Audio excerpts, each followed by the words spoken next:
What's up, guys? Welcome to Blue Presents podcast where I discuss all things music and how it affects my life. And today on my show, my guest is AJ Pelletier from the Roads We Travel podcast, man. And we're going to talk about a couple of our favorite vocalists.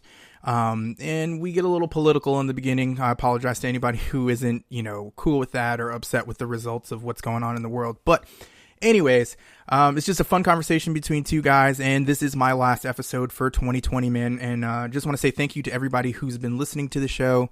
Anybody who's discovered the show recently, anybody who's listened to one show, man, it really means a lot to me, man.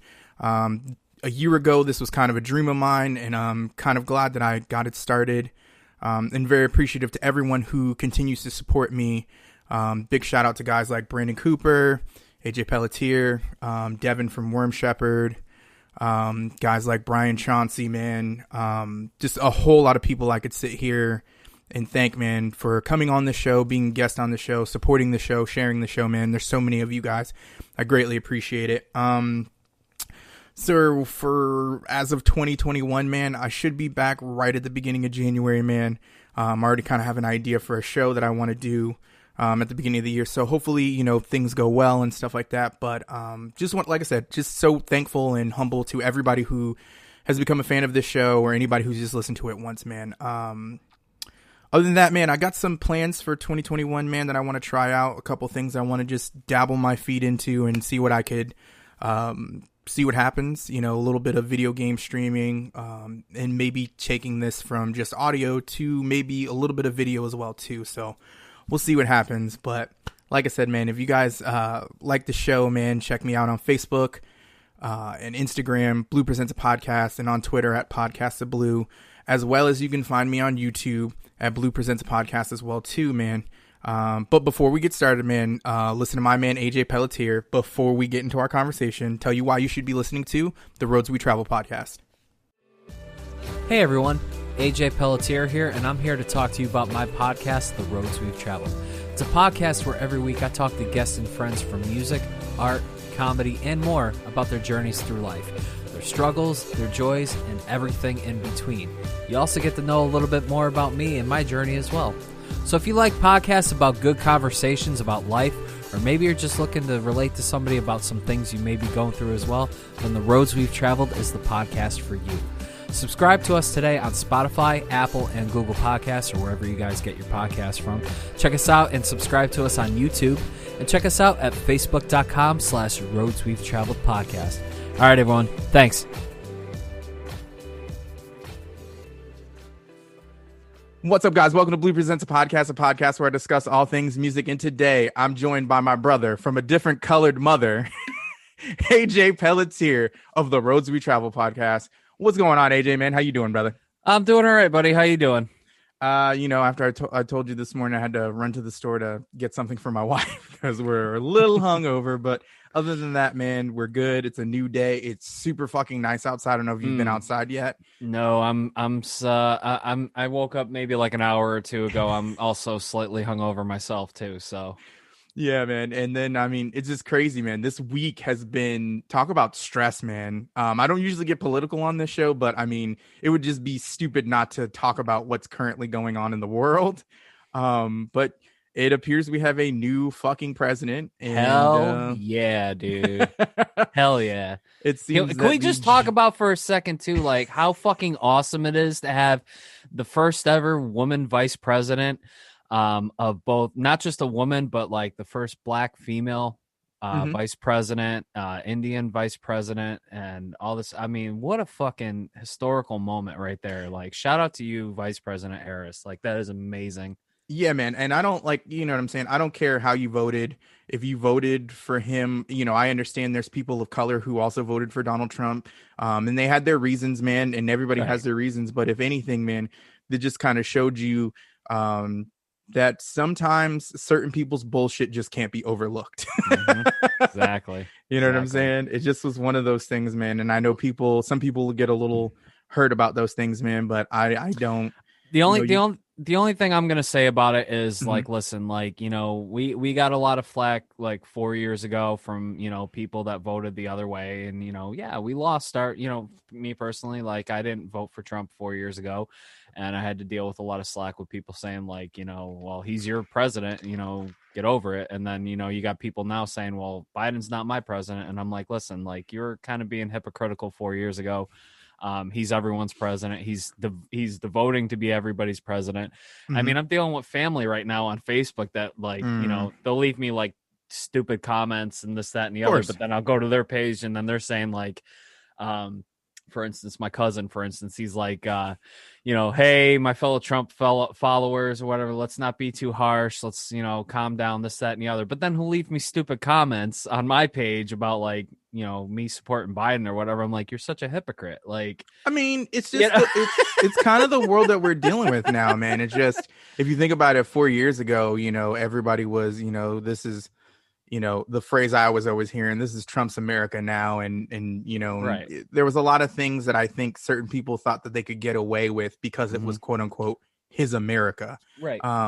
But also at the same time, I understood there's people who are in business who saw some of the things he did for business community as a plus. And then the other thing I think people need to accept is something about him people liked. Something about the way he moved, the way he did things. People genuinely looked at him and said, he moves how I wish I could move. He was a great businessman. I will give him that. He did some good for this country, but he was the wrong person to be running the country. And that's my bottom line. Like, he was not the right person for the job. Emotionally charged. Right. And I had a customer, like, I know we should get off the subject, but I had a customer come into my part-time job last night who, like, I had a really nice conversation with, very intellectual. Like, I think he's like in local office too, in Connecticut and everything like that. So he knows the stuff, and he was like really educating me a lot. And, the thing he said about it was like, what I just said, like, Trump was a great businessman. He did a lot of good for this country too, but he was the wrong person for the job. And he was basically just a cancer in this country that just widely spread. And now we're just trying to contain it and get rid of it now, because it's just poisoned the minds and brainwashed a lot of people into spewing all this hate for no reason. And Biden and Harris are trying to flip that around now. And, we need to come together as a nation and, just come together, raise each other up, stop with all the hate, stop with all this bullshit. Cause I'm sick and tired of opening my news feed and just seeing all the hate. Like I'm just so over it. We need change. No, you're for real, man. And, speaking of a person who's, of color, with kids of color, different things, I think the thing my wife said the best was, she told our daughter, look at this as an example that you can actually do something. My daughter's half black, half Puerto Rican, or and half Italian as well too, or half Italian, half Puerto Rican. And, for if anything, it just was kind of like a moving moment. I know some people are going to feel different about it and probably don't really care about what we have to say about it, but it's been a scary 2020. Let's be honest, man. And this being my last show of 2020, I'm kind of glad it's ending on this note here, man. When I started this podcast about a year ago, I just kind of wanted to get the things in my head out. I had come to the realization that music wasn't for me, man. At this time, raising, 2 kids, was about to get married and stuff like that. And I don't know, man, I needed a creative outlet to do this. And my wife, being the person that she is, she kind of pushed me towards this and said, maybe you should just shut the fuck up about talking about it and just fucking do it. And right. I remember we had this discussion on the crossover episode. Yeah. Yeah, man. So it just kind of, like I said, this is kind of a good moment to end the year on for this show. I know you just wrapped up with your show, man. And it was a great episode, man, with your boy, Chris, right? Yep. My former bandmate. Yeah, man. There was some funny times there. But it just, like I said, I think this was the perfect way to end this year with you, man, because to be honest with you, a lot of people don't know, but AJ is one of my biggest helps / biggest supporters. Aww. And man, I greatly appreciate you throughout this whole year, man. Ever since we've linked up for that crossover show, it's been nothing but brotherhood. And I appreciate you, man. I appreciate you. And if you're anybody who's in the podcasting space and wants any questions, you're in the video game space, man, AJ is a great resource, and has been for me at least, you know. I try. I don't know everything. I actually have my own support team too that knows way more than I do. So, and no, I'm sure, man. I'm very self-taught. Like YouTube is a great resource. When for real. Stuff, so. No, but I just, if anything, I just want to give, before we get deeper into the show, I just want to give you thanks, man, because I think you've been such a great supporter and helpful to the success of this show as much as I have been. You know what I'm saying? Because you've, whether it's, checking up on me once in a while, this year, had a little something scary with my mom. You even checked up on me through that, man. And I greatly appreciate your friendship and camaraderie. If I said that right. Camaraderie. Yeah. Yes. There you go. Yeah. That one word that anyways. But no, I just appreciate you, man, for helping me push this show forward. And I love what you do, man. I really do. Like, you have a really good show. Vice versa, brother. You're such a great dude. I'm glad we, linked up and everything like that too, and vice versa. You've been very supportive of me and my show, and just getting the word out and everything like that. And I do appreciate you, man. Like, you're a good dude. So thank you. No, for real, man. And just kind of crazy, with the way 2020 went, man. And I made a good friend in you, man. And I appreciate that, man. Now we just got to get you gaming with the rest of us so you can have some fun with us. Yes, man. Yeah. So, before we get started, I'm sure in the intro, I'll give you guys some details on some new things that'll be popping off for 2021. And I'm getting into some things, man, because there's some other things, man. And AJ's kind of been behind the scenes helping me move a little bit and giving me some advice on a few things, man. So hopefully in 2021, we'll have some things going. Hopefully before the end of the year, I will actually be streaming a little bit. So that's kind of one of my goals that I'm hoping for. Just kind of waiting on things to come in. But anyways, man, AJ's joining me today, man, because we're going to talk about a couple of vocalists, man, that we enjoy, that have inspired us. AJ and me were former vocalist of the band Devil Inside, him in the beginning, me towards the end. And I don't see any reason why two guys can't go back and forth talking about some amazing kick-ass vocalists. And I've got a few here, man, that I really, really enjoy. So to start out, man, there's this guy in Connecticut. His name's AJ. He's pretty fucking awesome vocalist. And after hearing his cover of Lady Antebellum's Oceans, man, with what was I forget her name. Brenda Santamont. Yes, an amazing vocalist as well too, man. She was the star of that. I just helped out a little bit, yeah. Man, I love the doom that you gave it. She's an amazing vocalist, a great vocalist. But you should hear her scream and growl too, man. Like, it's pretty fucking gnarly, dude. Like, yeah. But yeah, no, hey man, I want to throw you some flowers your way too, man, because I think you're a great fucking vocalist, and it definitely shined in that cover. Also want to give a shout out to Devin from Worm Shepherd, man. He's a great vocalist as well too, man. I don't know if you've heard any of the stuff that they've done. He is monster on a whole nother level. I don't know if you've heard him. Yeah. And I just kind of want to throw some love to the local scene, man, because there's some great vocalists between Massachusetts and Connecticut, man. Right. Some great dudes who really just bring some awesome shit. Ty and Half Link, man, shout out to him. Ty is amazing. Yes, man. Shit, I'm trying to. Stephanie and Bill Bates, who I just had on my show, of the Black North, man. Those guys. Shout out to my boy in Mourn the Light. Yes, those dudes fucking rule. If you haven't heard any of their new stuff, I know they recently dropped a single recently, so check those guys out. But yeah, I just want to give some love on a local level, brother. Well, for giving some love on a local level, definitely Blue. Like, you're amazing too. I've seen some live recordings, and you're fucking kick ass too, man. But I definitely want to give some shout outs to Dan View, formerly of Vision Within. He's also in One Shot. I fucking love that dude. I was even on Vision Within's album. Set in Motion was the name of the song, and that was awesome to do for them.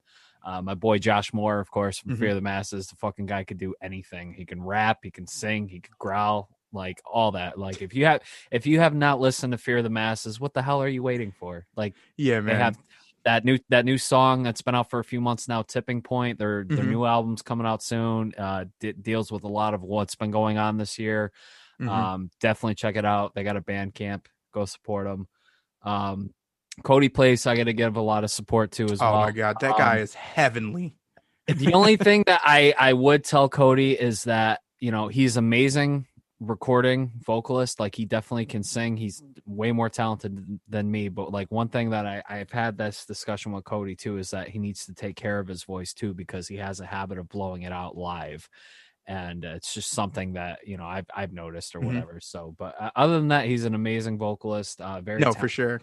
And of course, you know, my boy Scotty Anarchy, like, you know, yes. Oh man. And Agrippa and Kevin Freer, like all those guys from my previous podcast, The League, like all amazing vocalists in their own way. But definitely check all these guys out. Amazing local talent. Yeah, man, for real. We have we have the ability to have some amazing friends who just happen to be kick-ass vocalists, you know, so, you know, got to show those guys some love. But so on the list of vocalists that I've started with, man, we're going to kind of start with one that I think is one of my favorite ones. And to be honest with you, kind of influenced a lot of what I did in the beginning when it comes to singing. And I have to start with like Chester Bennington, man. He just is one of those, dude. Bro, one of those vocalists who is a dynamic singer and screamer, man. Just absolutely if you hear powerful. A background siren, I got a fire truck rolling up. Sorry.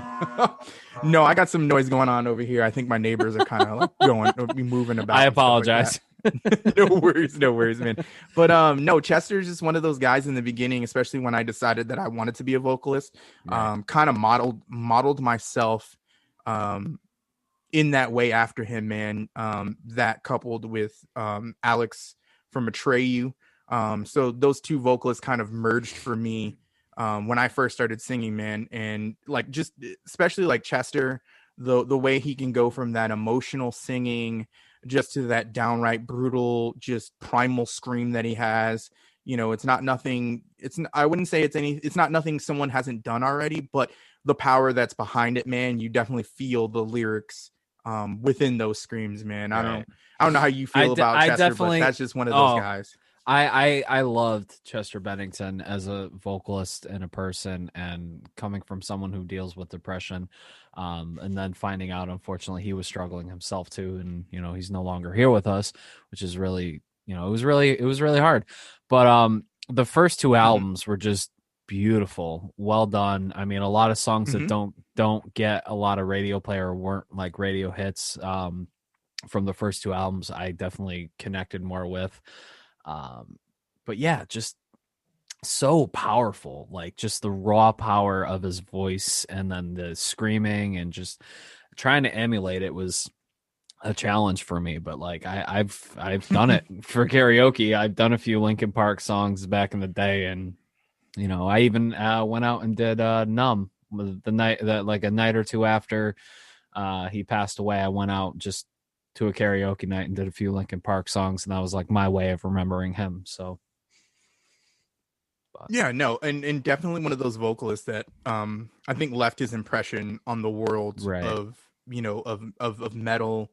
You know, I read an interview with the guys from Fever 333 in which he explained that when he heard Linkin Park, he felt that rap and metal did belong together, you know, which when it works, because sometimes it doesn't. Like, because I've heard a lot of ones that don't work well together, and I'm like, yee. Oh yeah, you remember that Metallica and Ja Rule mix that came out a long ass time ago? What in the world? When did that happen? I forget what song it was, but it was god awful. Like, it was so. Oh man, I am currently Googling right now. I need to find this. It was Ja so Rule and Metallica mix. Look it up. It was so bad, and to the point where we had a radio station here in Connecticut at the time. It was Radio 104 before they went to a rap station, then back to an alternative station. But they used to be a hard rock station. So the song is called... Yeah. Go ahead.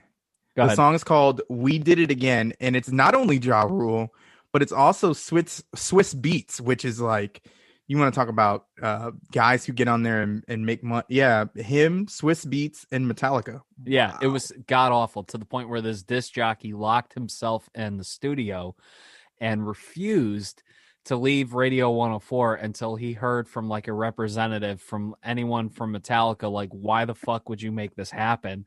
And then I think it was like, it was almost like 72 hours later or something like that. The guy didn't leave the studio, and then he got a call from like someone that works with Lars, got a hold of Lars and said, hey, you might want to like get in contact with this fucking nutcase in Connecticut because he locked himself in his radio studio and refuses to leave until he talks to somebody from Metallica. So Lars called the station. Yeah. Who was talking to this guy.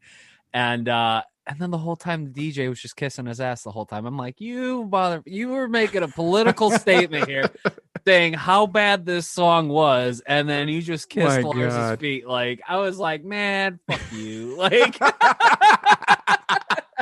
no, and it's funny too because I'm looking and the top results is an article from Vice last January. It says Ja Rule and Metallica's lost rap metal atrocity is worse than the Fire Festival.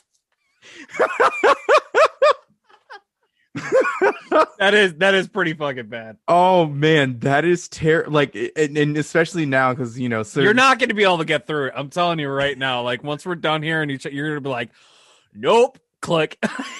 I was gonna say maybe that should be something else I'm gonna try in the new year is do some reaction videos and stuff like that with YouTube. Maybe I should react to that and see how that works out. I would drop that a like. Oh my god! Before my ears start bleeding. Oh my god, bro! Oh yeah. So I'm gonna save that one. I want to save that one for a special time. Maybe I'll get you to come on and we'll react together and just trash. My skin is gonna start crawling and anyway. No, I mean there's some things that certain artists shouldn't do, man. Right. But anyways, Linkin Park did it very well.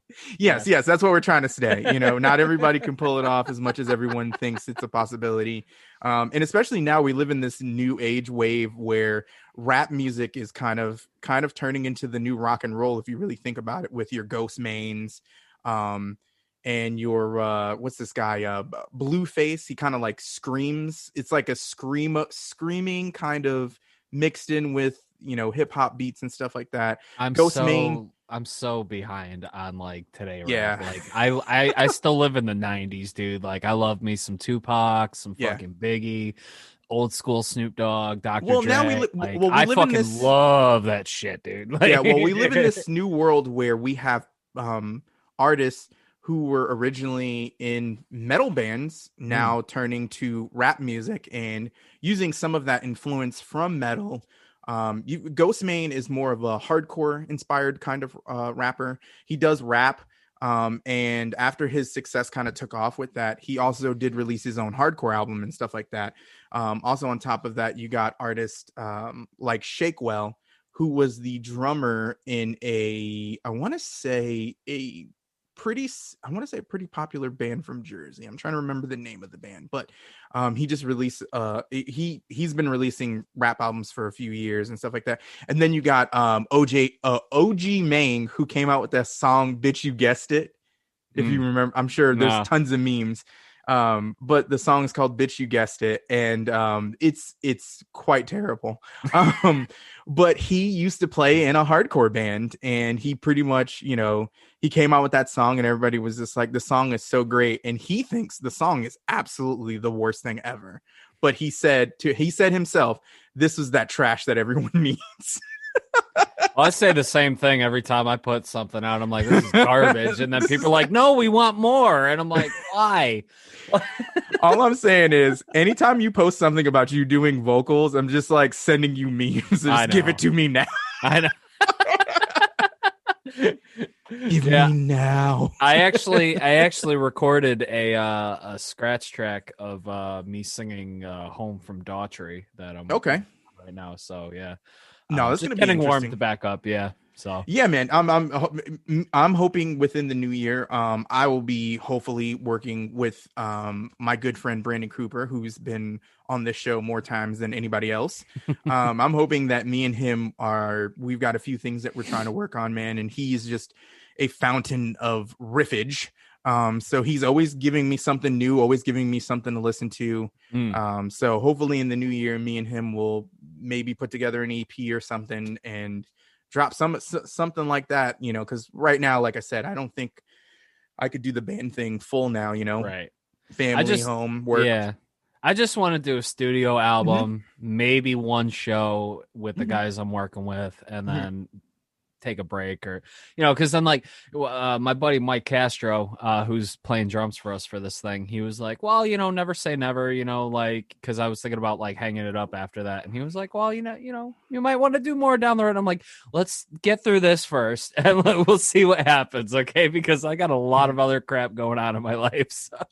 No, I mean, and that's kind of what's going on with me too. I've got so many things on here, and I've got kids who are going from being kids to, in like 2 or 3 years, I'm gonna have teenagers. So it's getting interesting to say the least. But I'm taking my time to do those things. But anyways, man, let's jump back let's jump back into it, man. What do you got for me on a vocalist that is kind of inspired you, or somebody you look at for? My list is very diverse, but like whether it's just vocalists that inspire me or just vocalists I appreciate a lot, just because of their talent. Definitely Brett Scallions from Fuel. Okay. I fucking love that dude. Like Fuel, Three Doors Down, Creed, they were like my introduction into like rock music.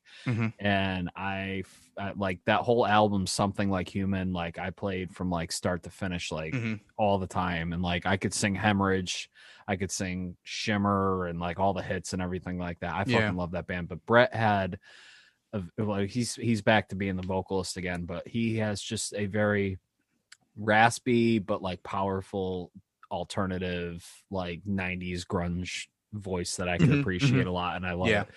I don't know how you feel about him, but I'd be honest with you, I would say that I wouldn't be the, obviously Hemorrhage, everyone knows fucking Hemorrhage. It was one of those songs in the 90s. To be honest with you, like a lot of that stuff's like more of like my dad's speed. My dad loves stuff like that. You trying to call me old, dude? Like you trying to call me old? No, man. It's just when I got into, like I said, when I got into metal, it was like Slipknot, Limp Bizkit. We'll get there. Yeah. Well, you know what I'm saying? I got to the. I had a weird combination, man. 1999 was an interesting year for me. I kind of expanded my mind. Right. Being growing up, being a kid who was like heavily in the church and stuff like that. Right. And then it was just like over a summer, and I think what happened was I got gotten into some pretty bad trouble over a summer, and the radio was the only thing that I had to kind of entertain myself. I got up every morning and just kind of sat out on my roof ledge, because I had like a flat roof. So I would go out on my roof ledge and just turn the radio on, and spent the entire summer just listening to, the rock stations, man, and just listening to all this stuff, before everything went crazy and they started banning songs like that. Right. You know what I'm saying? And it kind of makes me sad that we don't have that. I mean, even though we do have, like iHearts and all that other stuff where you have multiple stations you can listen to, I do kind of miss having a local metal station, to be honest with you, man. I wish somebody would get back into there, because we've got these other, we've got alternative, but alternative now just sounds like Imagine Dragons and whatever else there. Just not no disrespect to Imagine Dragons. Those dudes get their money, man. So right. We're talking shit. Ryan Cabrera, I do kind of like Ryan Cabrera a little bit, and I fucking hate him because he's dating Alexis Bliss right now. But anyway. Wow, what a flex there! That is whoa, yeah, no, we can get into that. I saw that shit. I was like, you lucky bastard. Like, we can get in that stuff too, man. I'm a huge wrestling fan. I don't watch a lot, but I mean, like, she's good looking. Oh no, I'm pretty heavy into it, but so the next vocalist that I think I kind of want to talk about, which this is going to be a controversial one, to say the least. So before I get started, because I have to preface this first, because some right. people are going to be like, you agree with this motherfucker? I do not respect his lyrics. I think his lyrics are trash. But to say he's not a good vocalist would be a lie. So Ivan Moody is one of those vocalists that unfortunately inspires me because he has a great power.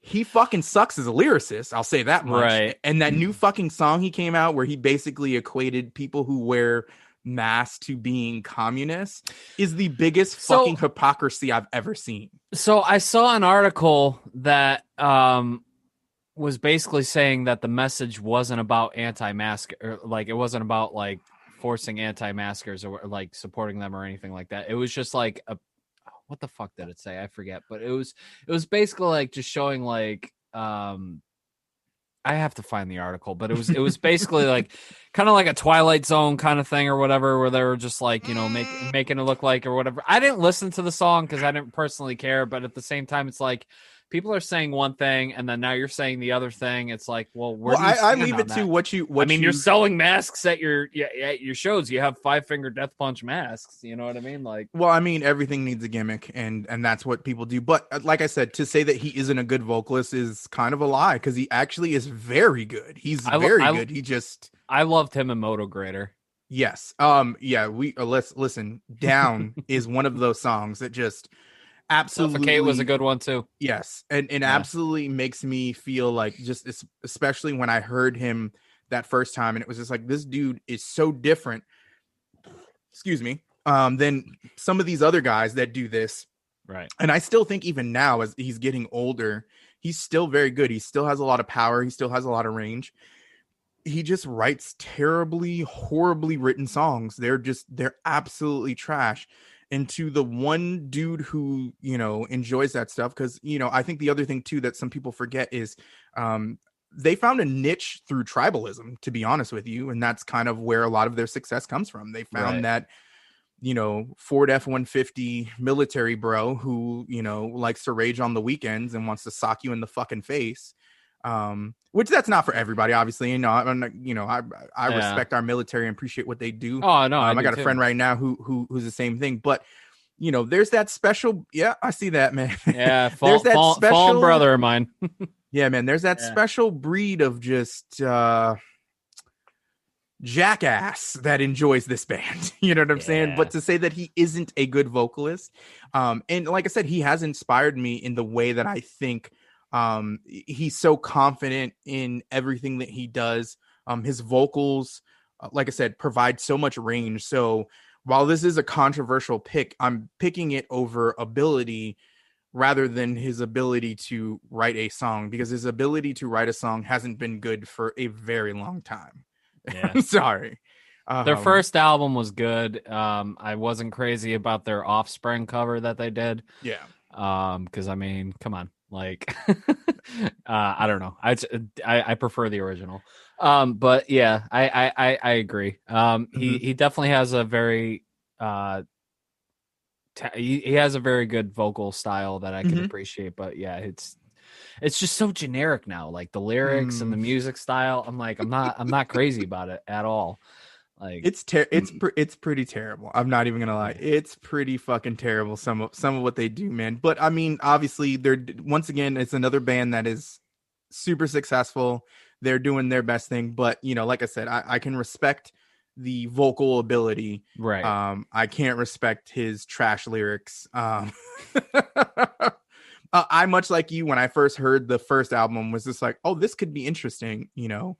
Because I knew exactly who he was when I first heard him. I was like, oh, I know that voice. That's another thing too. His voice is unmistakable. It's I would equate it to as similar as when you hear Fieldley's bass in a Korn song. That's how you know it's a fucking Korn song, because that bass is distorted in that doom doo doo doo doo doo doo. You know what I'm saying? It's almost the same thing with him. He has a distinct voice that no one really has, that when you hear it, you're just like, oh, this is a 5-finger death punch song. And these lyrics are trash. These lyrics are trash. Yep, exactly. So go ahead, AJ. Let me hear another one from yours. Man. I gotta go with my bald brother from another religion, Mr. David Draymond of Disturbed. I fucking respect the hell out of that man. He's super intellectual, intelligent, knows his shit. Like, I've seen plenty of interviews with him where he just like Elon Musk like blows my fucking mind with some stuff that he says. And like, you know, he's 420 friendly like me, you know, so, but just as a vocalist in general, just the amount of range he can get out of his voice, whether it's like Down with the Sickness, like, oh, wow, you know, shit like that, or just like fucking like hitting high notes, just singing them. Like, you can't deny their version of The Sound of Silence was fucking beautiful. Like, it hit me so hard when I heard that for the first time, and I played it for my mother, and my mother was like, I actually like that. It was very dark, but I loved it. And I was like, right? Like, but just going from like heavy metal, like scary, stupefy shit to like their last album where they're, you know, they took a risk, played some acoustic songs. They were talking about mental health and everything, which I appreciated a lot. And some of their songs I still connect with like very hard today. And I'm just like, wow. But I'll be honest with you. That is one of the artists that, I don't know. I used to have a roommate who was huge into them, and, you know, I listened to what I listened to, you know, and at the time it was heavily skewed towards the metalcore genre, which I'm sure a lot of people are like, you know, whatever. But I could never, like, we can find equal footing. I could never find equal footing when it came to Disturbed. And That's it's not fine. to say that he isn't a good vocalist. And in my opinion, you know what I'm saying? I think he's very well talented, another unique voice. And and I think that's some of the things that I enjoy about particular vocalists, man, is the uniqueness and you can appreciate the sound, you know, like, right. I won't deny that a lot of their stuff, like they found their sound within the first couple of albums. Like, they tried a lot of different stuff, but then they found like that generic, like you were saying, like, you know, Five Finger Death Punch, like, style. It's not like, to say that I don't like have a good generic song. new metal style that you hear all the time. Like, I won't deny that, you know, but that's just their sound. No, and it's not to say that I don't like them at all, because I remember, what's the song? Is it Pray? I believe it is. Prayer, yeah. That is that's a great song. I actually like how it's performed, man. I think it's a very good, it has a good riff. The riff is catchy as shit, and I love catchy shit like that. You know, I'm definitely. And he could just spit fire too, like, just lyrically, like vocally. Speaking of, I'm like, I can't. I was gonna say, speaking of fire, I actually got the chance to play a show with Disturbed. And I'm jealous. Yeah. It was the Music as a Weapon tour. Fuck yeah. Yeah. So this was outside the Amway Arena. I was in a band called Wings of Victory, and we were playing an outside show. Outside of the venue, there was a free show going on, and that side of the show was headlined by Suicide Silence with the original vocalist Mitch. And we played with them. And on the inside in the arena was Disturbed, Lacuna Coil, Chimera, and Killswitch Engage. Which I saw that show in Bridgeport years ago with my ex-fiance. That was a fucking amazing show. Yeah. So I got to sit side stage while they were playing and whatnot, and Disturbed. I was just like, fuck it, we'll watch Disturbed. You know, like, I'm not the hugest fan, but I'll sit here and I'll watch Disturbed. It was an opportunity, and it was cool because there was a lot of, you know, we played outside the venue, and there was a pretty decent sized crowd, pretty decent stage, and whatever the case is. So it's pretty fucking awesome. Okay, so since we're on this story already, I have to tell this fucking crazy story about this show. Okay, so to my friend AJ and my friend Kyle, who were the guitar players in the band at that time that I was playing, there was a situation where apparently, I don't remember exactly how it was, but the city of Orlando has a ordinance where public cussing is not allowed. You can be fined up to $1,000 in a public setting like that.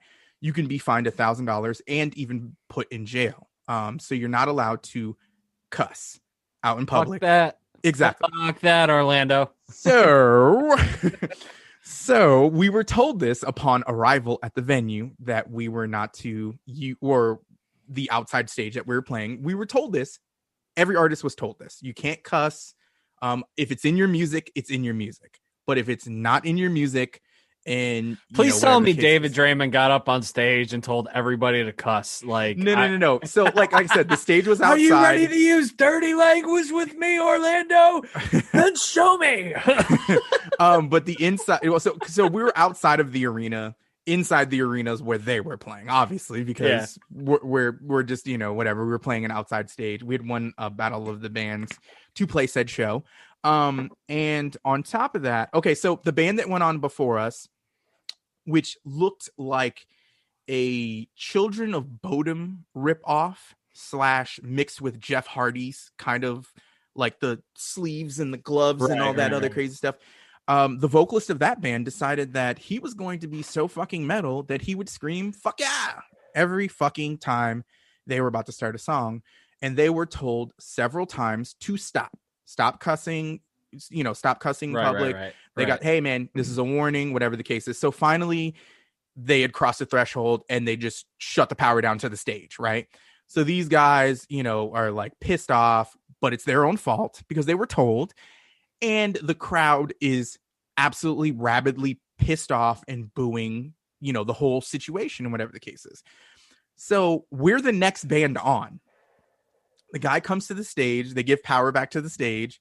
And he says, the next band up, they were booing at this time, still booing. The guy walks up. He's like, next band on is Wings of Victory. And they fucking booed harder. Okay. So before we even get started, we've already been booed. You know what I'm saying? Sucks. Out of our control. Okay. Out of our control. Nothing we did. So we get on stage and whatever. And there's this guy in the crowd who says to me, and I quote, "You better fucking bring that shit because the last band fucking brought it." So needless to say, about the second song in, he was headbanging. He was into it, and everybody else was kind of into it. So, and unfortunately, I think we were only able to play like maybe 3.5 songs or whatever because it was just kind of like a time structure. And if I'm not mistaken, I believe we were the last band that before like the main acts. And when we get off stage, we see these short kids in like leather vest. They look straight like out of like a Metallica like lookalike contest. And they're like sitting there with their instruments, and I'm like, oh, okay, so there's another local band here that's about to play. Unbeknownst to me, it was some metal band that the night that we got home, their music video was on fucking Headbangers Ball. I don't even know. Was it Hammerhead or something like that? Those kids? It might have been. Those kids that like skyrocketed for playing like Metallica songs? I think that might be a possibility, but it was like they were like little leather clad dudes, and they were like, "Oh man, you guys were awesome, man." I'm just like, yeah, what the fuck's kid is this? Like, what is he doing back here? You know what I'm saying? Right.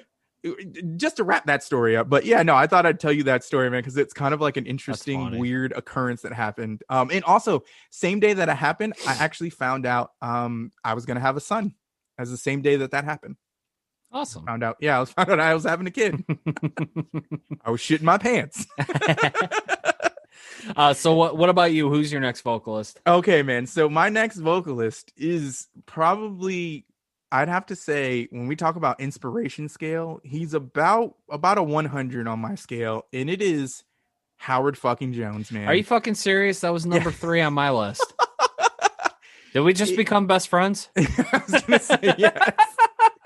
Let's go do some. Want to do karate in the garage? Let's do that in the garage now.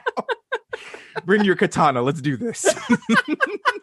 Your katana signed by Randy Jackson. Bring it. I was gonna say Howard Jones too, man. Like Howard. Oh Jones my god, he just amazing.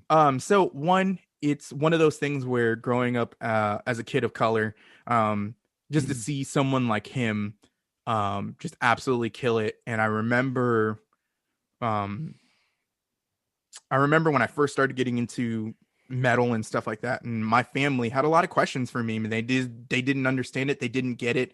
Like I said, we grew up in the church and stuff like that. So they didn't understand where all this frustration, pent up aggression that I was having, Right. And my release for it was music, you know.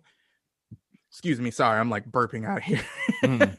But no, he was the first person that I saw looked like me and thought, what a absolute like amazing dude, you know what I'm saying? Vocally, one of my favorite vocalists even now, as a 30-something-year-old now, you know, he's still, you know, my favorite vocalist. Even though I don't like the band that he's currently in right now, unfortunately. You don't like Light the Torch? Nah, man. So I like some of their stuff. So here's the controversy, and get ready for it, because I've talked about this before on my show. Howard Jones should not be in Light the Torch. If he's not in Killswitch Engage, he shouldn't be in any band. And it's no disrespect to Jesse, because Jesse is a great vocalist. It's just, you know, when you go to your favorite restaurant, like a local restaurant, and you get the same thing every time, and every time it tastes good. But then one day they get a brand new cook. It was the original cook who did cook it kind of okay. It wasn't bad. They bring him in, and that cook is like, it's not giving you the feels that it gave you before. You know what I'm saying? You're starting to sound like Sheldon from The Big Bang Theory.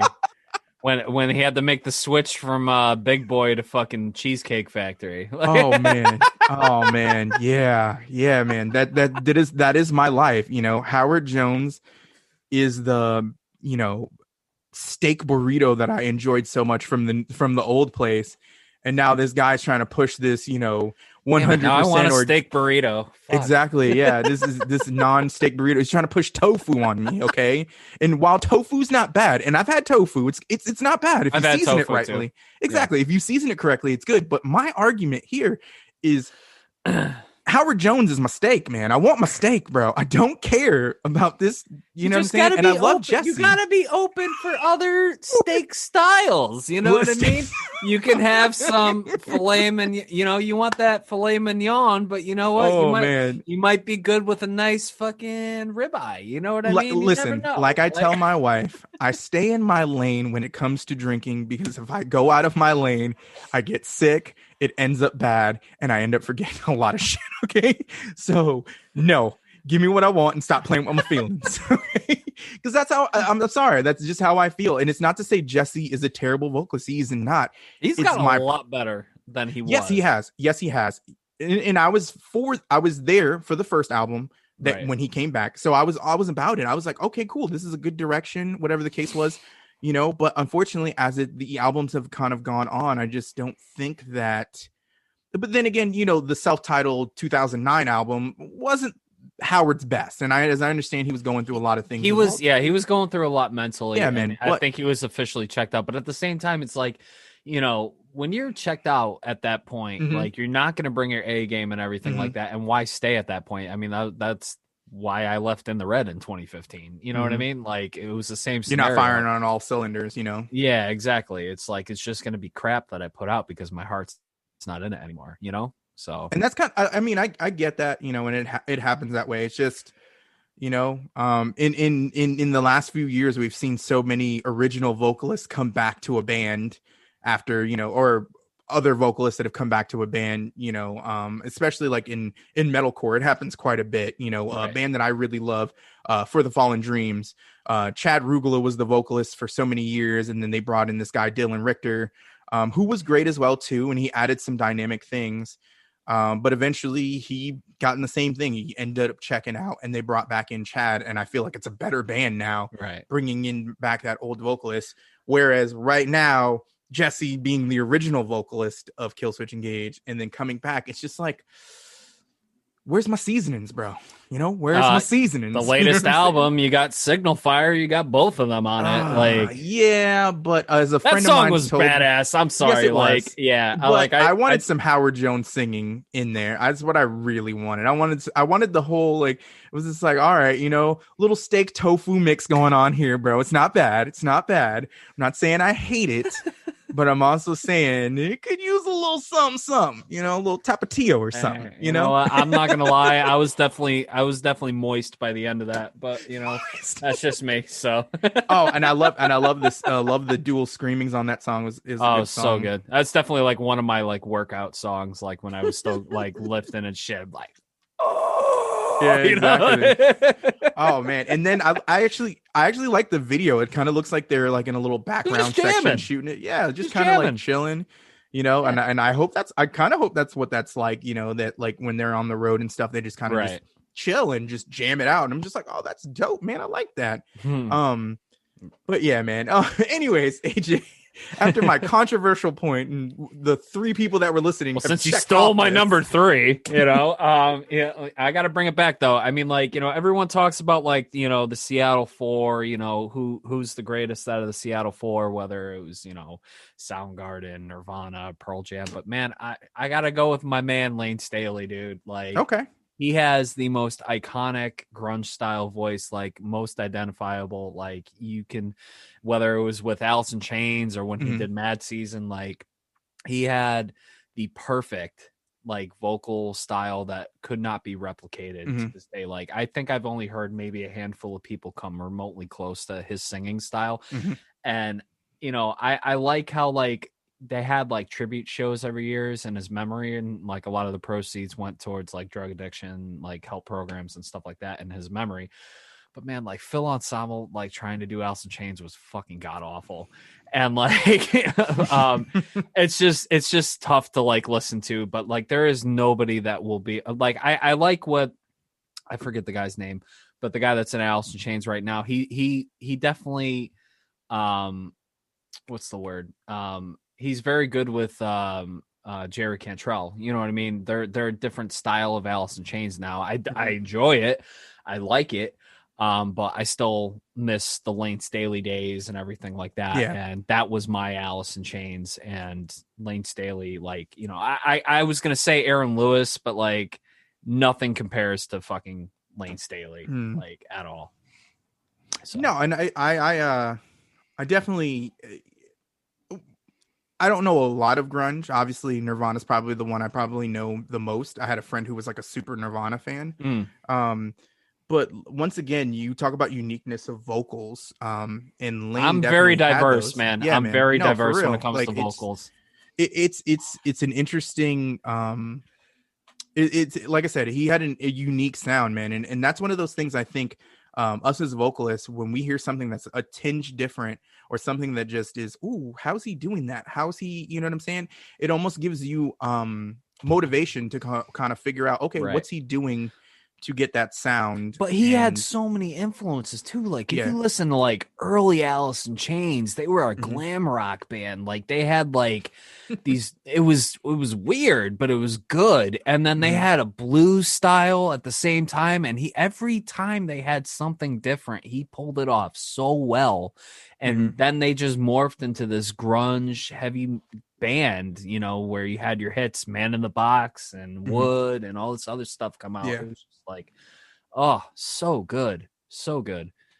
But no, you're good, man. No, I love it, man. I can hear the passion in your voice for what he did, man. And I have a poster of him in my kitchen. Like, everyone has like Jesus Christ hanging in their kitchen. Like, Jesus is watching over Staley's my guy. Lane Staley's my Jesus. Okay. He watches me while I do the dishes. So, oh man. Oh, that's hilarious. That reminds me of my mom when I used to live with my mother.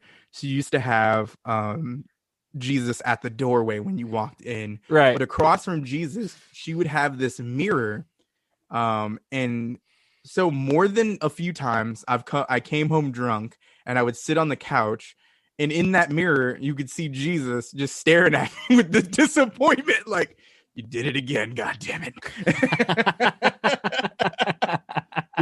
It used to just make me laugh and freak me out all at the same time, because once again, it was just like, oh, he's there. You can see I gotta add another one that I forgot to add to this list real quick, but I forgot I have a poster of this other singer in my apartment in my bathroom, and he's just flicking you off while you're taking a shit. Johnny Cash. Oh man. Yeah. Yes. I got Folsom Prison Yes. Blues was the best. I'm not a country person at all, but I love Johnny Yep. Cash. Oh my God, Mm-hmm. so good. Just the storytelling, man. The storytelling Right. in his songs was some of the most phenomenal things you'd ever heard, man. And it was, to be honest with you, his monotone voice of over it kind of gives you that feeling of it was way more, to be honest with you, more doomier, gloomier sounding kind of sound. And it's different from anything you hear now, anything you heard back then. Right. You know, like there's a lot of there's a lot of controversy with him. You're right. In the way that he did his things, you know? And that's why I appreciate vocalists so much more, is like, if you're a good storyteller and you can sing it well and you have your own unique style to it, and it hits me so hard, like, I'm gonna fucking love your shit, like, no matter what you put out, because you're just talented all over. You know what I mean? Like, doesn't matter what genre you are. If it hits me just right, it tickles my ear just right, you're like, I'm gonna fucking support the hell out of you. So, but anyway, I'm sorry. Yeah, no, I took two. No, it's fine. It's fine. You're good, man. You're good, man. I still have two more. I got two more as well. I got two more. Yeah. So my next one, I wouldn't say controversy. He's just a lightning rod for, scene drama and controversy. And him as a person doesn't seem like he's doing well. He's an addict and all that other terrible things. And it's Johnny Craig of the bands Emarosa, Dance Gavin Dance, and formerly of the band Slaves.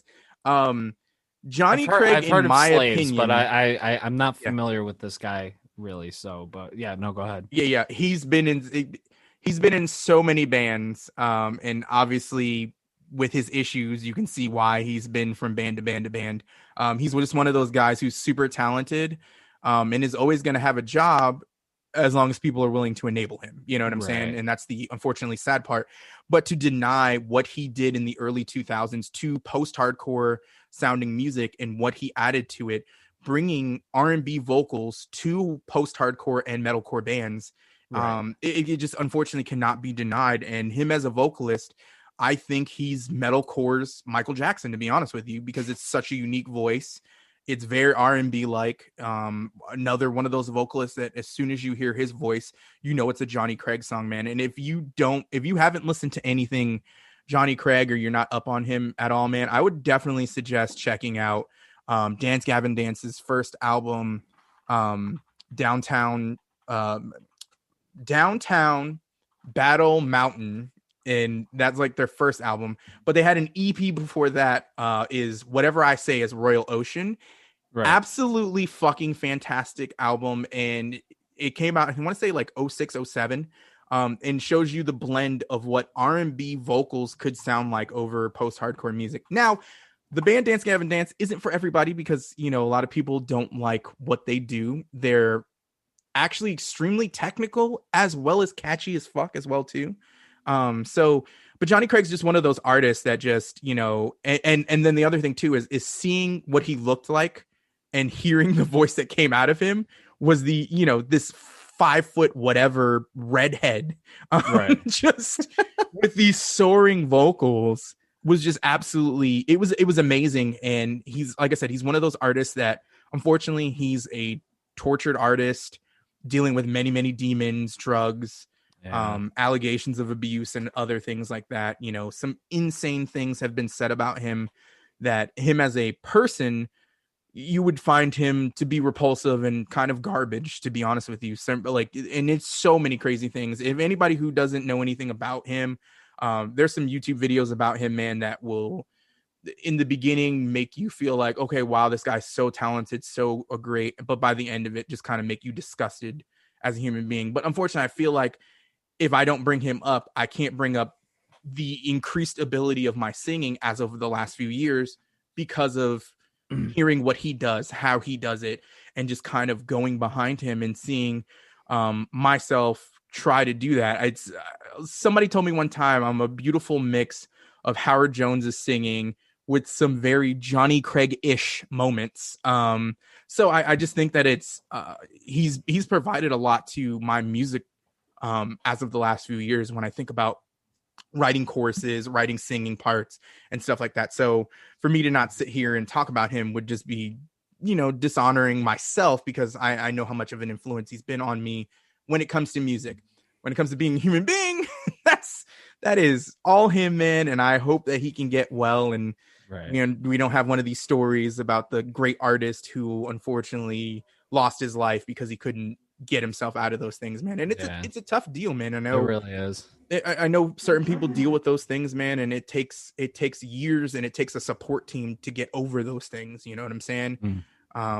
But his music to me just has meant so much.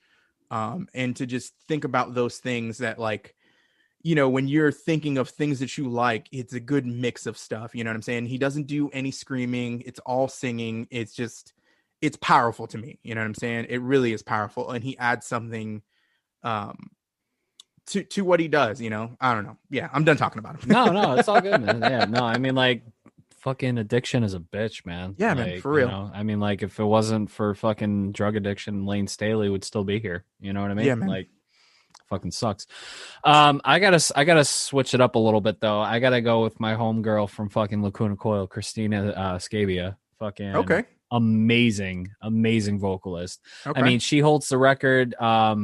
I believe she got in the Guinness Book of World Records at one point for hitting the highest note, like, which is super fucking hard to do, which was A7 or something like that. And I don't know where that fucking range is. My nuts would probably explode if I fucking got that high. But like, apparently she held the record for that, and like, just doing that, like, I was looking up right here, it was Scabia performed a duet with the Italian ex-singer Lania, who's 77, on the track Beautiful Lie. So for the soundtrack for the 2013 Italian film Passion Sinistra. I probably butchered the hell out of that name, but yeah, she apparently had like the highest note in like history that is super difficult to hit. So I mean, you gotta respect the hell out of that. For real. She is just super fucking talented. If you've never listened to Lacuna Coil, go back and listen to them. She is absolutely amazing. They're a band from Italy. And I've seen them play like a bunch of times. Like we were just talking about Music as a Weapon when they were on that tour, and they were the openers. And I wanted to go meet them during Chimera set because they were signing autographs, but like my friends and my ex, they just didn't want to go. I'm like, what the fuck? But like, she got over the mic and she was like, oh, that's our last song for the night. And everybody started booing. They're like, no, like, and then she just does the like, what do you want me to do? Like, it's like, yeah, time, brother. I gotta go, So I was like, damn, I fucking love the shit out of Lacuna Coil, man. Like, they're so fucking awesome. But yeah, definitely Christina is amazing. No, and I've only heard like a few songs from them. I don't think I've ever deep dived, but definitely after this, they got a lot heavier. They got a lot heavier the last album. Yeah, after this show, I definitely have to take a look to. I don't think I've listened to them until I'd have to say probably like early 2000s and stuff like that, because there's a few artists that just kind of like, especially from that time, kind of inspired me a lot and stuff like that. Right. Yeah, man, just. You want to talk about female vocalists, man. I had it was kind of hard for me to put some of this stuff together because there's so many female vocalists. And I think we need to really, like, us as people who, we need to realize there's a lot of great female vocalists. Courtney from the band Spirit Box is one of those vocalists that is just, to me right now, that band is killing it.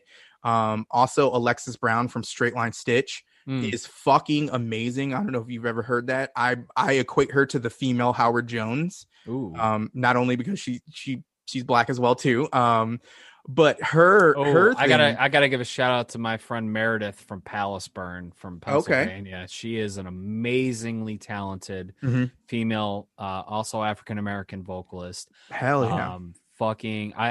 I met her and towards the end of my In the Red run when we did the Elm City Music Fest, which was the thing that we had record labels at or whatever. And that was my first time meeting Palisburn, and they are fucking amazing. Definitely check those guys out. That's what's up, man. And last female vocalist I want to mention is a female vocalist who does a lot of covers on YouTube, and I think she's absolutely awesome. She's also in a couple of bands. I believe Crazy 88, as well as the band Red Hand Denial. Lauren Babrick is absolutely amazing. That I don't sounds know familiar. if you, Familiar. she's done a lot. She's kind of popular for doing YouTube videos and stuff like that. She did a song with a bunch of female vocalists. They did a version of Queen's Bohemian Rhapsody, and it's her. I believe I can't remember the name of the band. I think it's Helicaron or something like that, or Helicene or something with an H. And it's like 4 female vocalists doing that song, and it's absolutely amazing. And right before the song kind of picks up, Lauren just lets out this brutal ass scream that's just like, yo, I don't know, but Freddie, I wish he would have redone that with a nice scream on it, because it kind of was like, wow, it kind of changed the song a little bit, and it picks up and it gets real heavy. But Lauren Babrick is one of those vocalists that, man, if you are not watching her, she's a great singer. She's a great screamer.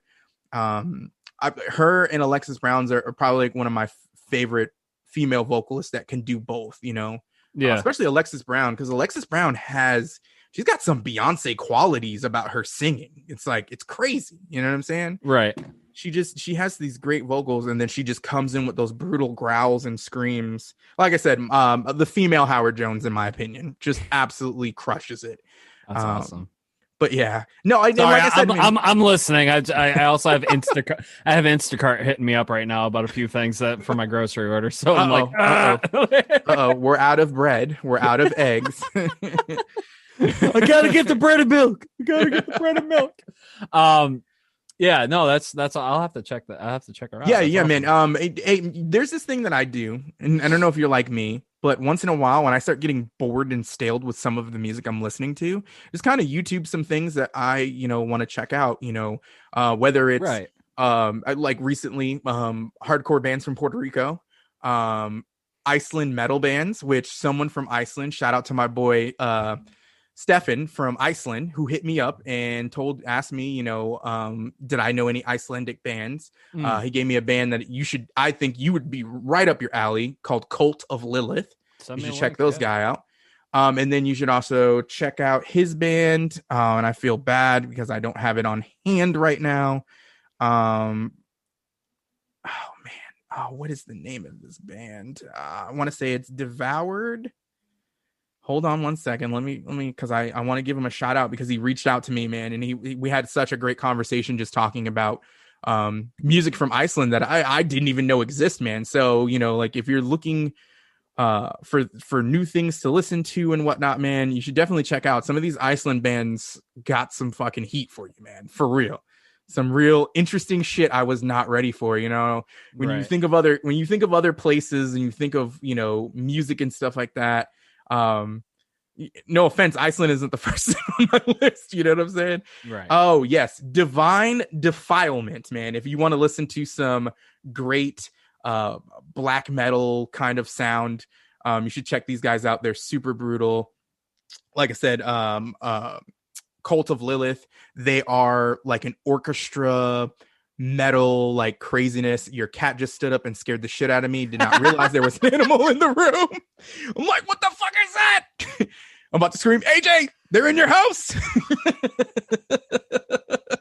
It's alive. Oh my god, that's hilarious. But yeah, man, if you want to check out some bands, check out those bands. But no, I kind of like do this YouTube search of just random things, and one day I kind of got into just looking at some female vocalists, man, that were killing it, man. And through that, I was able to find some new bands to listen to, like Spirit Box, like Lauren Babrick, and just kind of be able to take some new things on, man. So if you're bored and you're listening to this and you're just like, what do I want to listen to, man? Just YouTube a random subject but insert a city, insert a gender, and you'll find, metalcore or metal or whatever you're looking for based on those things, man. And I think that's one of those things that's awesome, because back in the day, music was so hard to come by, I didn't learn about the metalcore and hardcore scene until I actually went to a show, and I'm just like, this exists? And it kind of, like, to be honest with you, I equate that moment to the light coming on in a dark room that's been dark for forever, and just being like, damn, I can see it all now. And it clicked for me and made sense for me. So nice. But anyways, yeah, so I've got my last vocalist, man, and this And I vocalist, got one more too. So yeah. go ahead. We'll let you finish it. We'll let you Mhm. close out the show for us, All right. man. But this vocalist right here has inspired me in more ways than he can even understand. Um, Not only do I think he's one of the greatest vocalists out there right now, who I wish a lot more people got their eyes on him, but also at the same time, his one of my favorite songs from him is actually Me and My Wife's Wedding Song. And it is Rory Rodriguez from the band Dayseeker. If you haven't heard Dayseeker, if you like your metalcore emotional, he gonna give it to you. He gonna give it to you. He gonna give it to you. And it's good. Their new record recently, Sleep Talk, they just dropped, is a little bit more of a dark pop kind of sound mixed in with metalcore. And they absolutely, his voice soars. His voice is powerful on every end. Man, just from the when I found these guys was back in 2012. Once again, searching on the internet, just looking for something new. And I heard their song Resurrection kind of blew my mind. And then their album dropped a little bit later on that year, What It Means to Be Defeated. And at the time, unfortunately, I was going through an extremely rough breakup, and having to deal with some new life situations. One, being a single father. Two, moving back in with my mom, you know what I'm saying? After years of doing it on my own. And I was dealing with a lot of stuff, and this band pulled me out of it.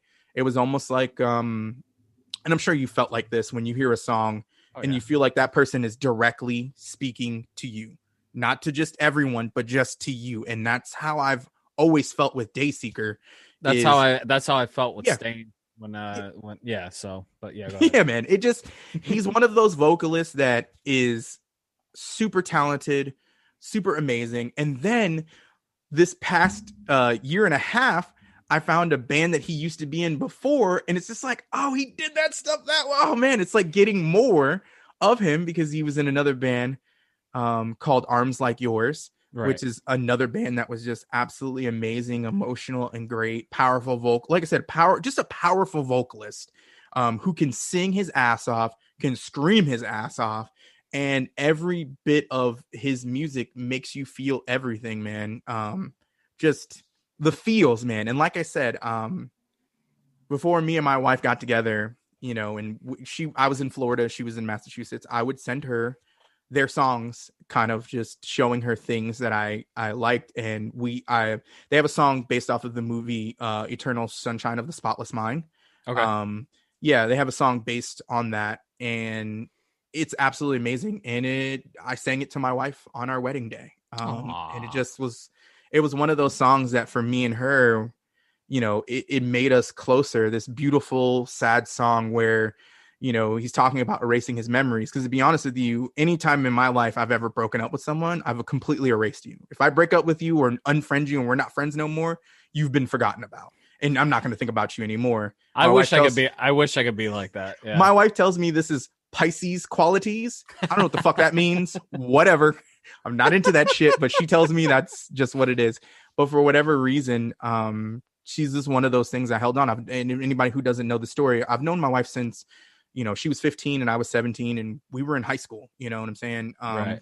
We dated a little bit. We found out we didn't like each other because we were both assholes. And then later on in our life, we came together, and how we connected when we weren't together in the same room was sending each other music. And this, Dayseeker was one of those bands I sent her a lot of their music. And like I said, it came full circle when we got married, and I knew that was a song that I wanted to sing for her. I knew that was because there was so much emotion. Right. When I hear Rory sing that song, it made me feel that same way, And I remember when we met them, when we told them, that this was probably going to be our wedding song, he goes, "It's a really sad song." He's like, "That's a really sad song." But I was like, "But you don't understand. It connected me and my wife so deeply." You know what I'm saying? And I think that's another reason why I think Rory Rodriguez is one of those vocalists that, like I said, whenever they put something out, I feel like he's just speaking to me. You know what I'm saying? Because we have a similar issue and stuff like that, man. And if you talk to him, you get to meet him. He's such a nice guy. He's so open about his lyrics, so open about who certain things and stuff like that. They have a song called The Earth Will Turn, and it's unfortunately about his mother's drug addiction issues and stuff like that. And it just, like I said, the power, the emotion, how you feel when you listen to it, you can feel his sadness for that situation. You know what I'm saying? And it touches you in a way that just kind of, I hate saying this because I'm not that kind of guy, but it gives you goosebumps just listening to it. It raises the hair on your neck because you're feeling the situation. You know what I'm saying? And like I said, I could talk about this guy forever and ever and ever. If you're not a Dayseeker fan, shut the fuck up and go listen to Dayseeker right now. I'm telling you, if you're in your feels or you're looking for something to get you in your feels, this is the band. Nice. Yeah, man. I gotta go with I was gonna say Aaron Lewis, but Aaron Lewis definitely, like, if you know me on a personal level, like, yeah, he has a talented voice and he's a very talented person, but lately I'm just I can't be on his bandwagon anymore because of a lot of his political views. But past Aaron Lewis, definitely. But my last vocalist, I definitely have to go with Lacey Strum from formerly of Flyleaf. Because she, religious beliefs beside, like, them being a religious band or whatever, like, she was just so talented, and she's still doing solo music today and everything. And it's just so beautifully done. She has just a unique style to her voice that just immediately brings you in, but she's not afraid to get heavy and punch you in the face with her screams. Yeah. So, I mean, like, we opened for Flyleaf, which was one of the first national recording artists that we got to play with, but unfortunately it was after she left. But it was Flyleaf and Drowning Pool, and Dave already passed away from Drowning Pool. They had their new singer and everything, so I mean, it was still cool, but it was right after she left, when they brought in their new singer and everything. But I love Lacey Strum. She's just so talented. And I don't know if anyone listened to her duet with Breaking Benjamin on their actually, on I recently acoustic just album. heard that. Yeah, they came up on my video stream. It was on my video so thing, well done. Definitely look up Dear Agony, the acoustic version off of their Aurora album from Breaking Benjamin. You'll hear Lacey Strum on that song. You'll hear Scooter Ward on an original that they put on that album, which came out really good. And for my Jacksonville people who listen to my show, you know who Scooter Ward is. Don't play like you don't. You know who Scooter is. Fuck yeah, fucking Cold, baby. Exactly. Yeah. I love me some Cold. Bro, not even gonna lie, man. When I'm having one of those fucking fucked up days, oh man, yeah, that is the low-key jam between them and Throwdown, which some people would be like, why are you listening to straight edge hardcore and radio rock? What the fuck is going on? Hey man, when I'm having a rough day, man, those are my my whiskey on the rocks there. That's my whiskey on the rock for sure, man. Nice. No, man. But yeah, man, I think, if anybody hasn't really explored any of these artists that we're talking about here, man, take some time, listen to some of these artists, man. If you got time. Yeah, I was going to say, man, you're at home right now. Take your ass unless you're like us and you're essential workers, you know what I mean? But like, oh man. Whew, yeah, man. Especially what's about to happen with me, man. I work for a company that unfortunately delivers things, but it is what it is, busy, man. Son. Understatement of the fucking year. I'm telling you that right now. We're already getting busy. So if you haven't ordered your shit, order your shit now, because if not, we'll see you in January when we bring it to your house. There you go. But anyways, AJ, man, I appreciate you being on today's show, man. Absolutely. It Thanks felt for having right me. just ending, the year of 2020 on a positive note. And you're a positive friend, man, who's, like I said, Thank just you. provided so much this year. I greatly appreciate you, brother. Appreciate what you've done for me, and how you check in on me, man. And just, if I could leave anybody with anything, man, just check on your friends, man. I know a lot of people are going through a lot of things, man. And things are still kind of rough, man. Yeah, we got a new president, but there's a long road to some change that needs to happen, man. And there's a lot of things going on in the world. So let's check on everybody our boys, needs make to sure give it a everybody's chance, man. Everyone needs to give it a chance, So we gave Trump a chance. Let's give Biden a chance. So yeah, man. Just bring each other in, man, love on each other, man, as much as we possibly can at Absolutely. a safe distance, everyone. You know what I'm saying? But yeah, man, Yeah. AJ, I appreciate you, brother, man. It's been a hell of a year. And Would it be all right if I plugged a few things? Yeah, man, go ahead, man. Of course, this is what we do here, baby. Plug away. So Blue, absolutely, thank you for having me on here, man. It's always a pleasure being on your podcast, and I love you like a brother, man. And absolutely, like same to you, man. If you ever need anything, hit me up. And hell yeah. But thanks for supporting my podcast as well, The Roads We've Traveled. Again, we just had our season finale. If anybody wants to go back and listen, we have 26 episodes available. We're on YouTube, Spotify, Google, and Apple, all that good stuff. Definitely check it out. We'll be back sometime in early 2021. I'm working on new music now. Yay! I'm writing. The writing process has begun. I'm working with a bunch of great guys, and I got some samples that we're kind of like farting around with and like piecing together. So I'm getting really excited about that. So hopefully I'll have at least a single out by next year. We'll see. But it's definitely, time to start writing music again. I'm getting that itch. And then you can check me out on Twitch at twitch.tv/JRBuckleGaming. We had a lot of fun last night. I know Blue was watching last night. We were playing a lot of Phasmophobia. I absolutely hate horror games, but I get dragged into that. Apparently I have more balls than anybody else I play with. And my buddy Luch was telling me that his own daughter called him out from like a night before, saying like, AJ had bigger balls than you. He would go in there. Even if he died, he still went in there, and you're standing in the doorway. And he was like, man, you failed as a dad when your daughter says, stuff like that. So, but then, Luch gets me back just twice as hard. You can watch my stream and see it. But anyway, we have a lot of fun over there. You can see me scream like a little girl, a little child, or whatever you want to call it. Like I said, to quote a good friend of mine, fuck you. Fuck you. When he had the best line of it, he told me his other daughter does voiceover work for some horror games. I'm like, get out of here. And he was like, no, she really does. But she got over it, and she was like, behind you. And I'm like, what the fuck was that? Like, I'm freaking out. And check my Twitch channel. It's absolutely hilarious. So we have a good time over there. I'm working on some video work for clients. I'm doing a video for Continuum right now, for a lyric video for them. And if you guys need any work, designing, logos, emotes, videos, whatever, hit me up, AlanMPelletierJr.com. And there's nothing wrong with that, man. And like I said, AJ, man, appreciate you coming on, man. Absolutely. Please check out the Roads We Travel podcast. If you don't have anything to listen to, man, check him out. Deep dives, interesting conversations. He covers every aspect of, things that we're all going through right now, man.